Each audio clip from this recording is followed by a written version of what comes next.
Welcome to this session.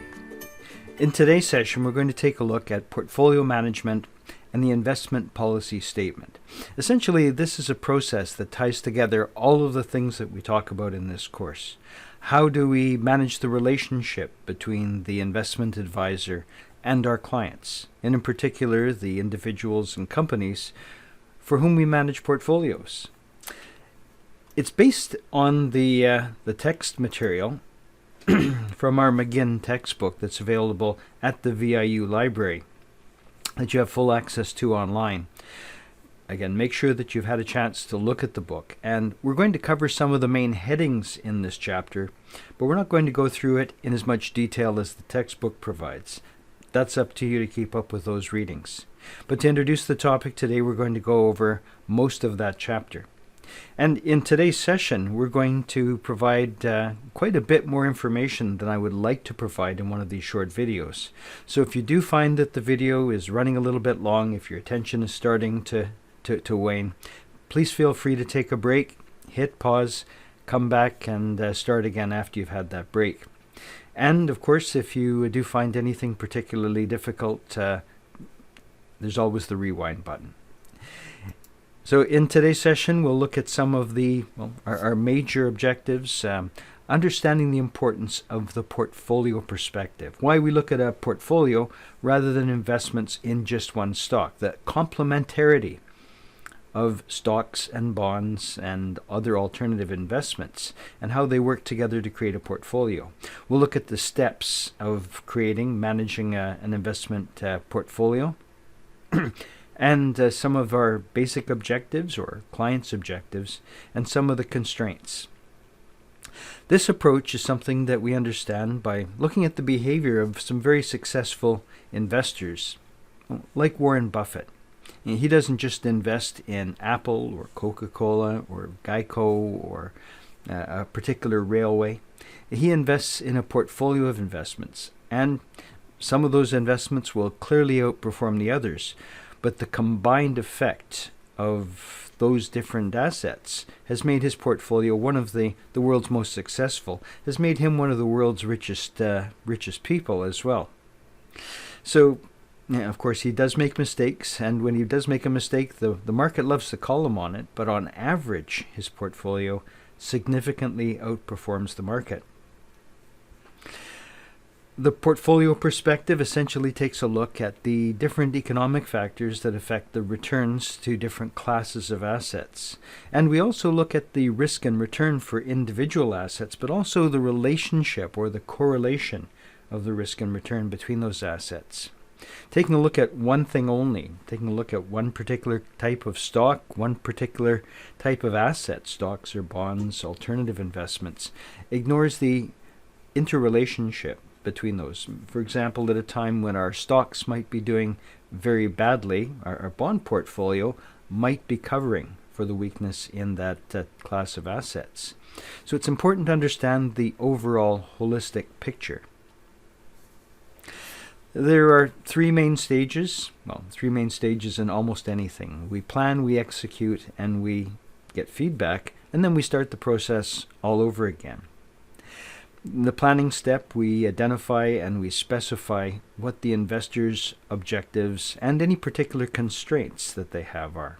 We create our investment policy statement and our strategy, and form capital market expectations based on the typical behavior, the historical behavior of different classes of assets. What's the normal return to the stock market, normal return to bond market, to real estate, to commodities, and so on. And from this, we produce our strategic asset allocation. Strategic essentially meaning the long-term asset allocation. Execution, how do we put this plan into action? We have to go out and buy stuff. We have to buy stocks. Relatively easy to do with stock markets. A little bit more complicated with assets like real estate or investments in infrastructure. We're going to find a portfolio balance that will be perfect at the moment, but imperfect over time. So we're going to have to find a way to rebalance, to optimize that portfolio. And we may also find that there's a need for short-term steps, a tactical asset allocation. perhaps with just part of the portfolio, or perhaps we'll use cash as the balancing amount in that portfolio. And then, of course, we're going to take a look at the long-term monitoring, the feedback step. Watching the portfolio, and when it does go out of balance, perhaps one class significantly outperforms the others, perhaps selling some of that and buying some more of the others. So rebalancing the portfolio consistent with our long and short-term strategies. And then we have to figure out how performance is evaluated. Have we met our targets? What can we do better? Some of the objectives, of course, are part of a very important thing that all investment managers need to know about. It's called the Know Your Client Rule, the KYC. And I like to sometimes refer to it as KYA, or CYA, cover your ass. Because if you don't know your client, you're at risk of, being accused of and being convicted of misuse of your investors' funds. In fact, you'll see that this is a major topic with organizations like the Investment Funds Institute of Canada, who emphasize the Know Your Client rule. We'll talk more about this at the individual level and the corporate level in our next couple of weeks. So essentially, we have to understand very clearly what the objectives of our client are. And the first two of these objectives are the obvious ones, risk and return. Risk essentially is a very difficult measure to nail down. When somebody says something is risky, that obviously depends on the individual and their preference for risk. So how do we measure risk? Is it the volatility of the assets? Is there risk that we can't actually measure and specifically identify that type of risk, the tracking risk? Are we only worried about the downside and not the upside? So specifically downside risk. Those are all different ways that we measure and describe risk. We have to know about our investors' appetite for risk. Some investors are quite comfortable, and whether they say so or not, may have different levels of risk aversion. Their ability to take risks depends on what they need the money for. If you're a pensioner and the portfolio is providing you with just enough money to cover your expenses, then clearly there's a low appetite for risk. If you're a high net worth individual earning a high salary and your investments are not really part of your day-to-day income, then you may be willing to and able to take much more risk. So those two terms become important: willingness to take the risk, but also ability to deal with perhaps short-term losses. We may have measured or identified a specific risk objective. That may be part of our process. We also need to take a look at how we're going to allocate the different risk and uncertainty among specific asset classes. Return, on the other hand, return can be measured as the total return to our portfolio, but that may also be adjusted for things like inflation and our tax liability. So we'll talk a little bit more about that later. The return requirements or the return objectives of our client, are they realistic? The client expects a 35% rate of return but no risk. Obviously doesn't make sense. And so we have to work with our client to make sure that we have a clear understanding of whether or not the return objectives are realistic. Return needed is a different point. Our pensioner might require a 5% rate of return on their portfolio in order to meet their living expenses. A foundation might require a 7% rate of return in order to continue to grow and pay out 5% to the students receiving bursaries, for example. There may be a specific return objective that's actually formulated that incorporates all of that information. It may be represented in absolute terms as a number, or relative to a particular underlying index. For example, we want to do 2% better than the TSX Standard & Poor's Index. There are a number of constraints that are going to be important.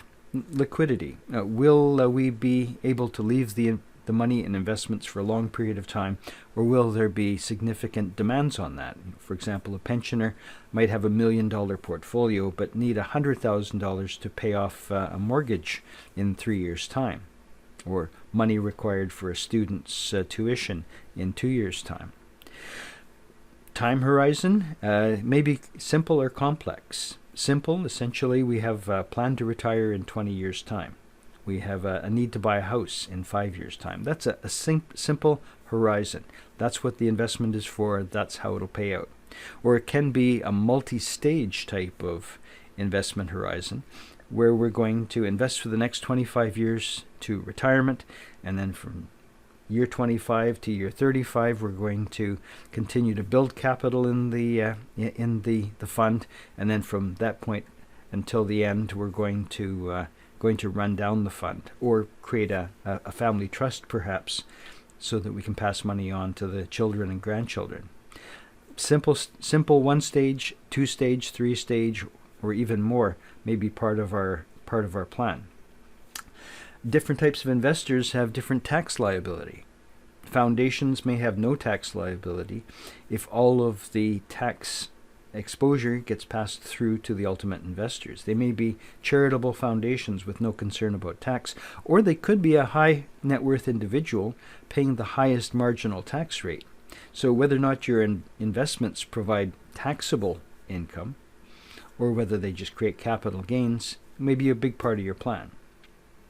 There may also be restrictions that come from legal frameworks. For example, certain types of foundations are not allowed to invest in certain types of risky investment. There may be a requirement to pay out a certain proportion of the firm's capital every year in order to qualify for certain tax exemptions. So those kind of things are going to affect different customers, different clients in different ways.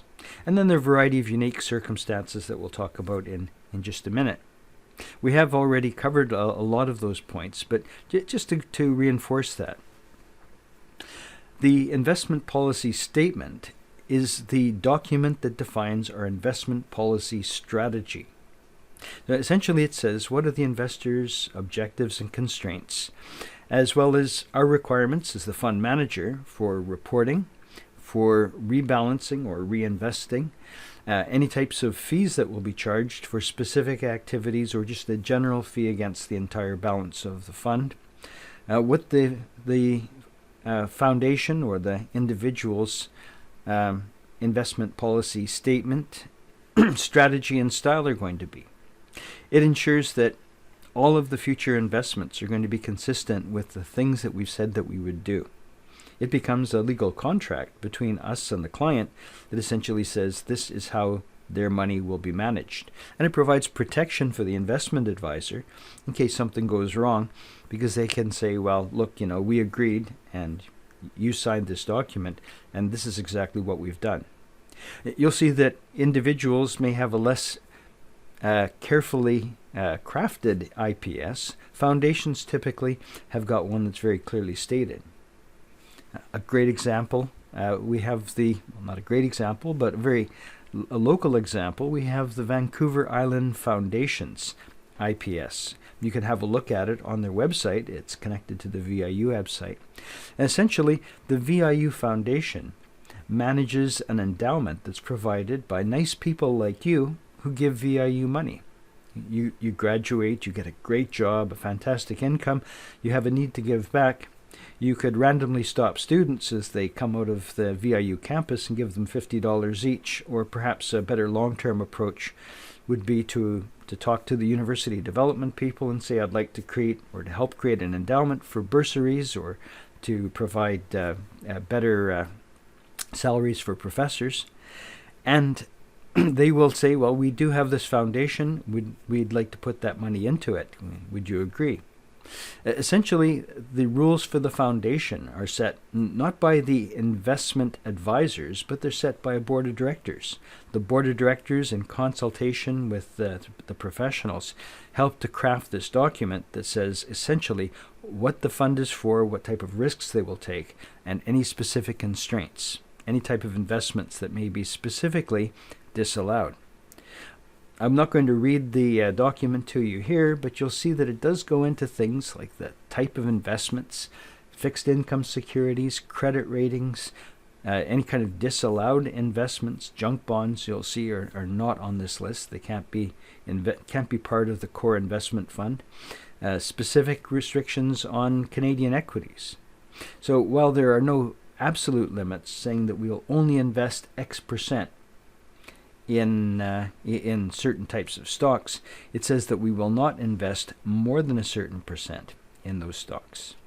So there are constraints. You'll see that there are a huge variety of different types of funds. My pension is invested through the college pension plan, which needs to be able to provide a certain annuity. It takes money from myself and the university and puts it into that portfolio. And ultimately, it has to pay all of the university professors a certain amount of money every month as they go into retirement. And so it has got a very clearly defined set of policies and procedures. I really should know more about this, because if something bad happens to them, I'm going to be eating Kraft dinner for the rest of my retirement. The biggest pension funds in the world are ones like the Ontario Teachers Pension Plan, the California Teachers Pension Plan, Ontario Municipal Employees Pension Plan. Those, along with the ones that I've mentioned already, are great examples of some of the biggest funds. We also have pension plans that are provided for individual companies. For example, Amazon, Google have foundations. Individuals have created charitable foundations like the Bill and Melinda Gates Foundation. Universities have some of the biggest foundations because they collect money that's used to endow their universities. Maybe not VIU's endowment, but Harvard has one of the biggest endowments in the world. And in fact, they could stop charging tuition fees probably for a decade and still not run out of money. But that's not the way they prefer to work. You'll see that even some of the strangest foundations have been created. I won't mention the Trump Foundation because I believe that's been wound up. But you'll see even the National Rifle Association has a foundation. You can provide money to them. They will give you a tax receipt. It's a tax-deductible investment or tax-deductible donation.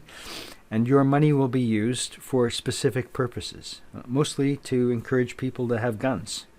I don't quite understand that, but for their donors, that is a very important thing. IKEA is essentially created as a foundation, and even though it's a company, the company is owned by a foundation whose purpose is to make chairs. It's a very strange foundation statement. Check that one out. I'm not kidding.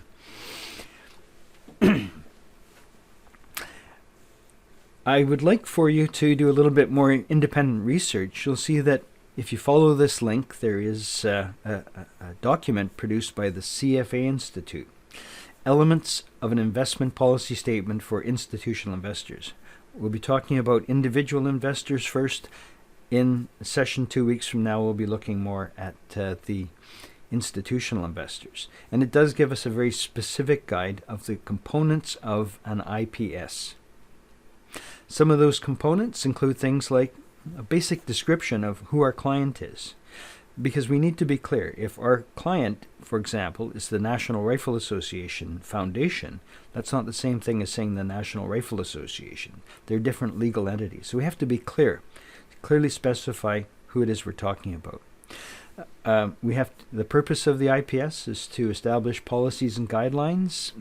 We have to clarify what the duties and responsibilities of all of the parties are going to be with respect to things like our responsibility to operate in the best interest of our client, the fiduciary responsibilities, our responsibility of trust, how we're going to communicate with our clients, what is the basis of that communication going to be, written, meetings on specific dates, what happens if a meeting is missed, what happens if we fail to communicate for a period of time, what are going to be the steps that are taken to remedy that. What type of expense are we going to take in order to run this type of foundation? And will we spend 10% or 15% of the income on expenses? Or how much will be too much? How will the foundation be held accountable? We have to have statements of our investment goals, a schedule for review of our overall performance. Any other considerations that need to be taken into account need to be documented. Our strategy and style for our investments need to be discussed. And we also have to have a process for reinvestment. If we end up with too much investment in one category, how will that be remedied? There are different ways that funds in general are managed, and not just the foundations, or not just the general management of a private portfolio, but all investments are generally assessed using 3 different approaches. Passive is essentially a buy and hold approach, which says that we're going to put our money into a type of investment and leave it there. The way that we may understand it is by perhaps holding a portfolio that's going to follow a number of particular indexes or indices. And I'm going to show you how that works with the portfolio that I've set up using StockTrack. A very strict buy and hold strategy essentially says that we put our money into certain investments and we leave it there. That's the Warren Buffett approach to value investing, and we'll talk a little bit about that later. An active approach takes a look at how things are changing in the markets, and it makes regular changes. It may not change the entire portfolio, but it may make changes to the classes of assets. Now may be a good time to hold equities, not such a good time to be invested in bonds because of low interest rates. So we may have our maximum allowable investment in equity, and we may have our minimum possible investment in especially long-term bonds. The goal of an active approach is to beat the market, and the measure by which we beat the market is described as alpha. I'll talk more about alpha later. And essentially, alpha is a rate of return in excess of a fair market return for the class of assets. Semi-active, or sometimes called risk-controlled or enhanced index approaches, are ones that seek to produce consistent alpha.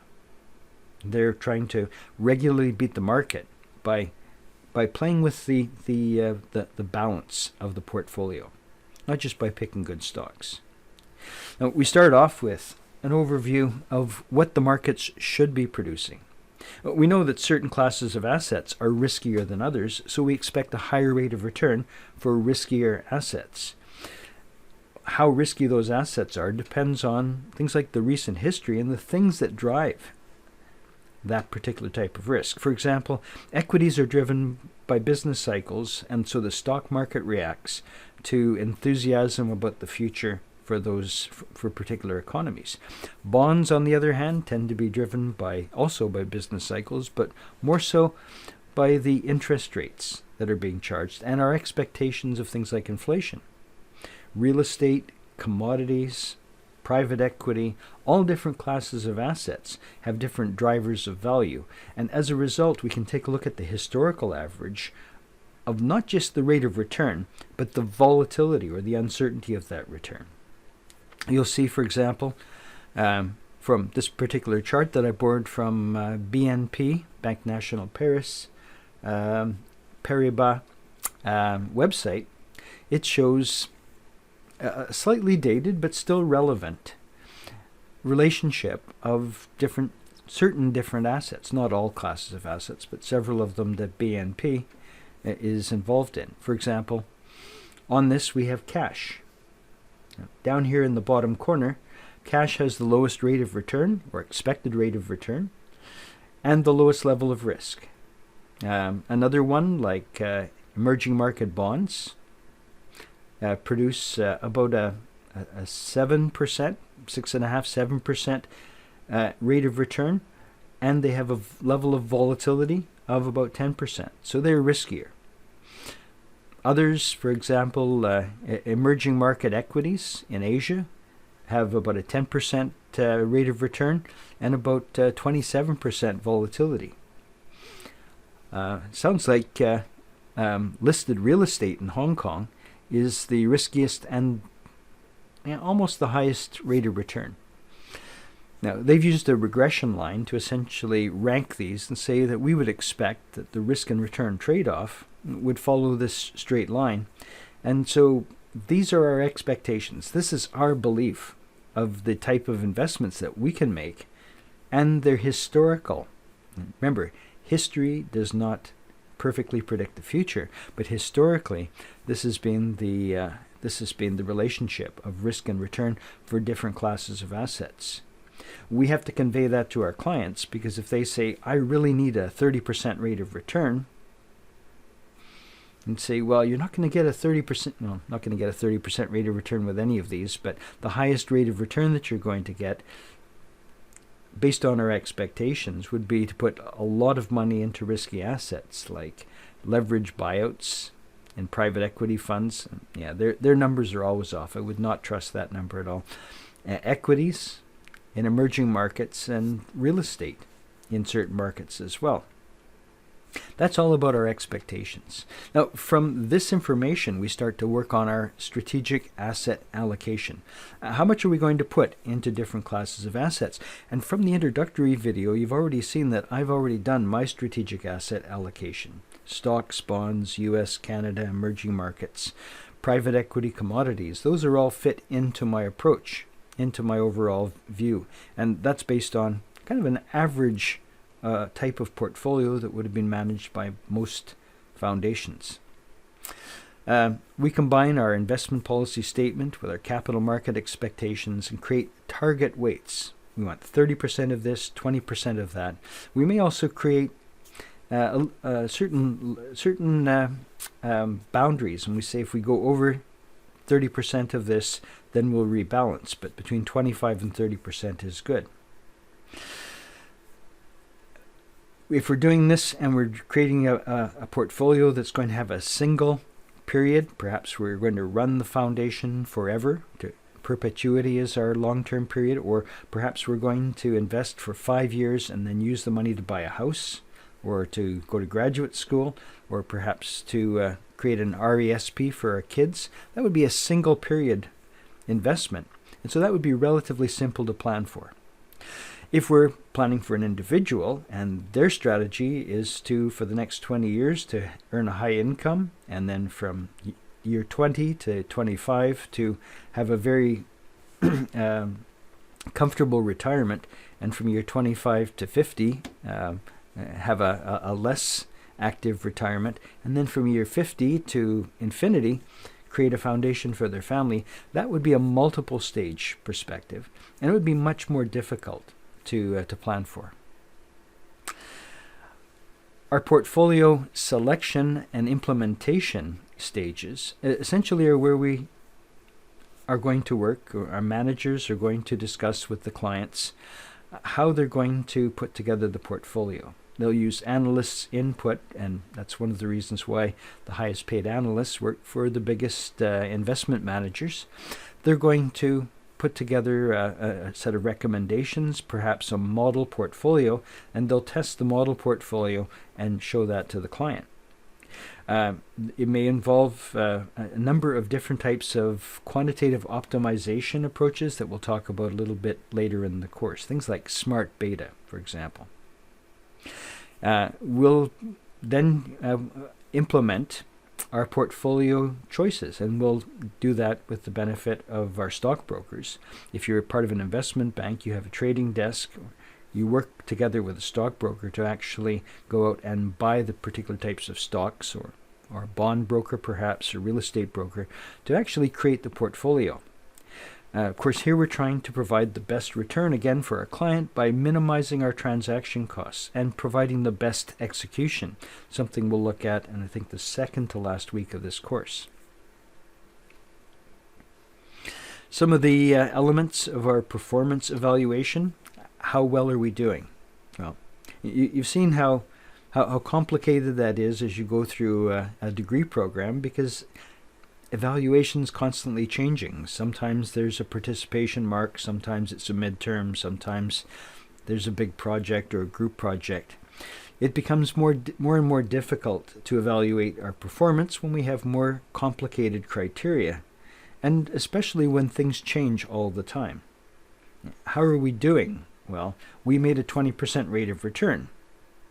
Well, wonderful, except inflation is 30%, and the portfolio now has less purchasing power than it did when it started. Or perhaps we made a 20% rate of return, but the market grew by 25%. Now, if we're looking at absolute and relative levels of performance, that's going to be part of our problem. But we still need to find a way to measure our performance, to report, and to assess that performance. So we have 3 stages when we're trying to understand the performance. First off, how specifically do we measure performance? Will it be done with a specific rate of return, for example? To what do we accredit or to attribute that particular performance? Was it performance that we achieved because the market went up? Was it performance that was achieved because the currency in which we invested did better than our base currency? Did we invest in the right kind of things, equities versus bonds versus real estate, or was it all just down to our stock picking skill? Yeah, that's something that we'll talk about also a little bit later in the course. And then finally, how well do we do relative to a benchmark? That's why I created my benchmark portfolio, because I expect that in the stock track game, you're going to beat my benchmark. That's the standard. So you'll have to try to do better than that. We also have to be concerned about things that happen over time. If you invest in one stock and it does really well, you put a bunch of money into Tesla, and you said the maximum part of my portfolio that can be invested in one stock is 10%. Well, if you put your money into Tesla at the beginning of the year and it's grown by 700%, now your investment of, say, 10% of your portfolio has now grown to perhaps be 30% of your portfolio, and you're significantly overinvested in one stock. If Tesla crashes in the next year, it's going to make you look bad. So now is the time to sell some of that really successful stock and reinvest in some of those other investments to rebalance your portfolio so that no single investment exceeds 10%. That's a very tough thing to do, to tell people that now's the time to sell your big winner and put the money perhaps into investments that have not done so well. So changes in the investor circumstances, changes in the market, changes in the stage of the business cycle will be part of the process that you're working with to reassess and rebalance your portfolio. You constantly have to be monitoring to see what changes are happening, to look at individual investments, classes of assets, to revise your view of the situations in the future. Our process of being a portfolio manager is a long-term and ongoing process. Objectives, constraints need to be continually reassessed and respecified. Your strategies are going to be developed and redeveloped. Your portfolio composition has to be decided and again redecided. Decisions are made and implemented. Your performance has to be measured and evaluated. Conditions have to be reviewed. And finally, rebalancing has to continually be reassessed. Our investment objectives are going to start off with our risk. Risk is always going to be the primary concern. You can't really go about this the other way. Say, I really need a 25% rate of return, and your advisor says, well, that's fine. We'll set you up with a very high level of volatility and all will be fine. Your level of risk comfort is always going to be the principal concern. So how much risk are you willing to accept? How much risk can you accept? Willingness and ability are very different things. If you're depending on the dividends and the coupon interest that you get from your portfolio to live, and if your income falls from your portfolio by 2 or 3%, you're going to starve, then clearly you have a low ability to accept that risk. How much volatility can you accept?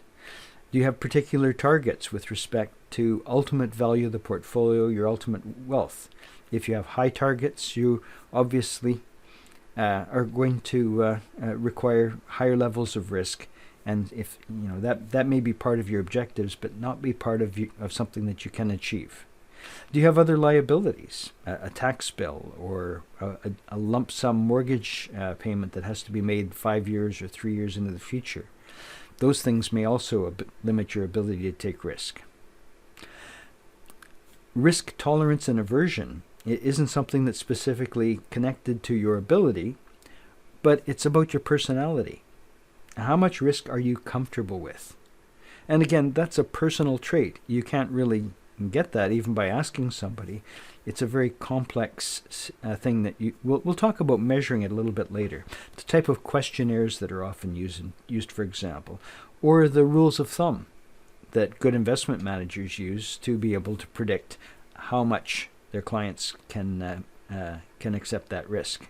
And from this, we develop our risk budget. How are we going to return our expected rate of return with the given levels of risk? Remember, risk is something that we cannot change. Return, on the other hand, is something that we have to live with. We always look at risk first. A return objective has to be consistent with the risk objective and not vice versa. We measure return by the total return. We take into account things like inflation and also tax. How much is desired? Well, obviously we always want more.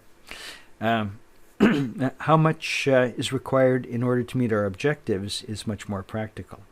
If we're a foundation and we require $200,000 a year in order to provide bursaries to students, that can be our return objective. Whether or not we meet that depends on things like the size of the foundation, the rate at which we're receiving donations, but also the level of return that we get from the capital markets. It could be a specific objective, an average return, rate of return in excess of 5% after tax, for example. Another concern might be liquidity. How much cash are we going to need? Well, we have to draw down the fund for specific planned or unplanned events. Planned events like making a down payment on a house in 2 years' time, or perhaps unplanned like dealing with an emergency, paying for losses that might not be covered by insurance.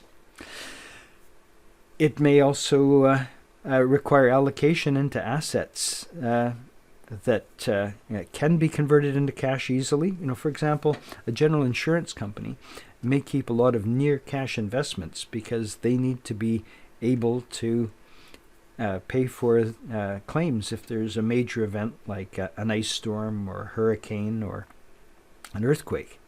And some other types of investments, a life insurance company, for example, might be able to put a lot of money into very long-term investments, like funding the construction of a bridge, because they know that statistically there won't be certain claims on their life insurance for a very long period into the future.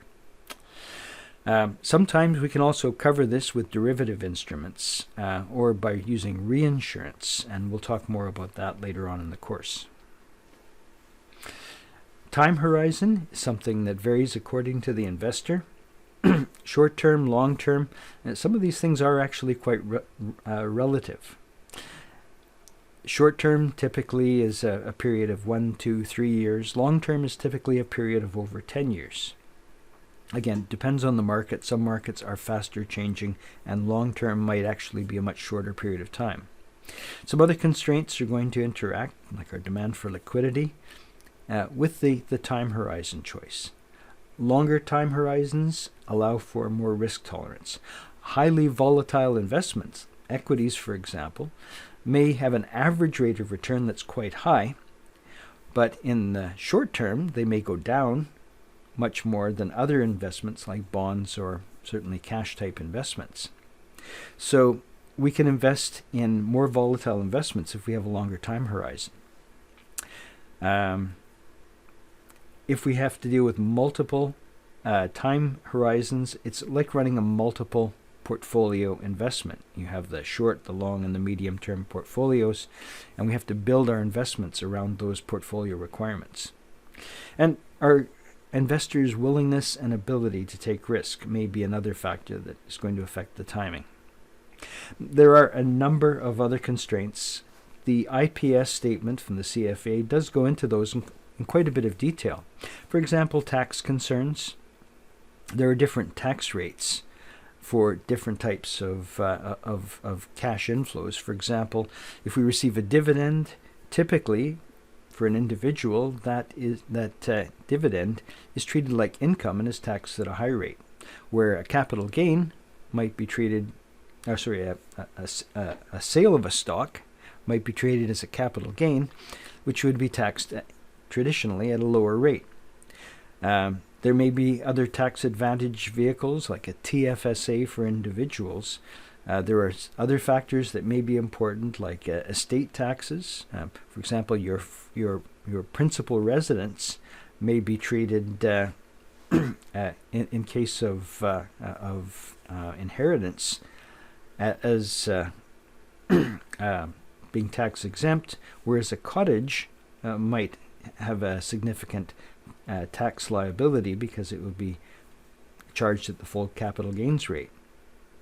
And also we have to be aware that governments change the rules, and so we have to be ready and able to deal with those changes.